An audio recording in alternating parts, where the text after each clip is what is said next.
Tegnap elhagytuk Vietnám fővárosát, és ma felfedezünk egy szigetet, aminek az a neve, hogy Cat Ba.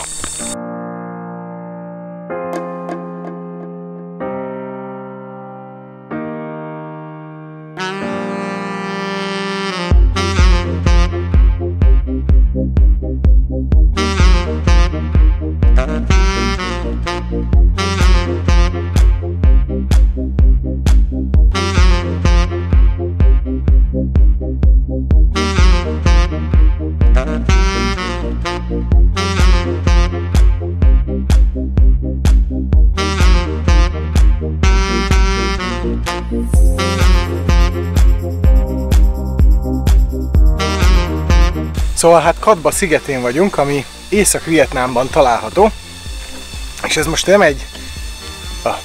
egy állat.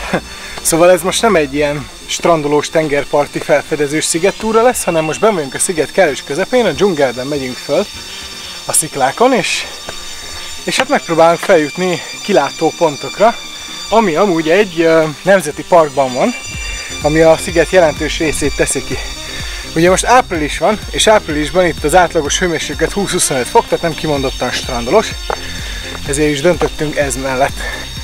Ja. Tervben van az is, hogy megrettettem a drónt, viszont idefele úton 2 olyan hatalmas sas láttunk, ami komoly veszélyt jelent ebben a szituációban nekem. Tájföldön már egyszer volt gondom ezzel, hogy egy sas szemet vetett a drónomra és elkezdett fölötte körözni, mondjuk gyorsan lejöttem, nem volt semmi gond.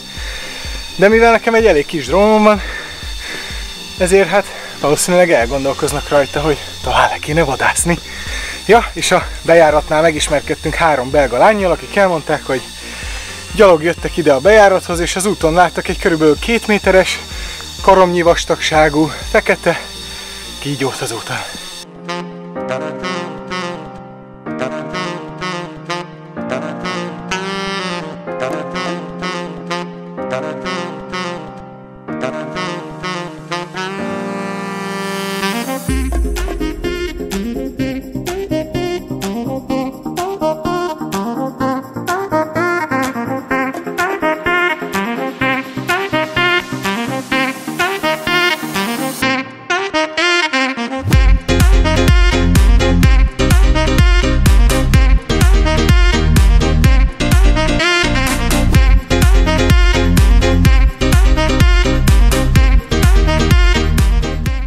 Nem hiszem, hogy túl sokan fogtok erre a túrára eljönni, amire mi is, de aki eljön, az számítson erre.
Srácok, ez a hely, ez gyönyörű.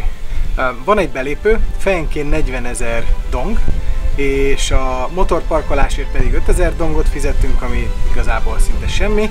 és magáért a motorért, azt pedig csak úgy az első helyen a szállásunkon béreltük, amúgy $5 került egy egész napra, ami nevetségesen olcsó. Ez a hely álomszép, tehát hogyha Halong Baybe jöttök, akkor én javaslom, hogy szálljatok meg Katba szigetén, és gyertek be ebbe a National Parkba, mert eszemet eldobom, ezek a hatalmas sziklák, csúcsos hegycsúcsok. És holnap ki fogunk menni, és egy egész napos hajótúrára megyünk, de nem a Halong Baybe megyünk, hanem egy közvetlen mellette levő részre, ami állítólag ugyanolyan szép, mint a Halong Bay, csak nincs benne annyi turista, nincs benne annyi hajó, ebből adódóan valószínűleg még szebb lesz, vagy még érdekesebb, és ha innen intézed a Katba szigetéről, akkor ez még sokkal olcsóbb is. A következő rész tartalmából.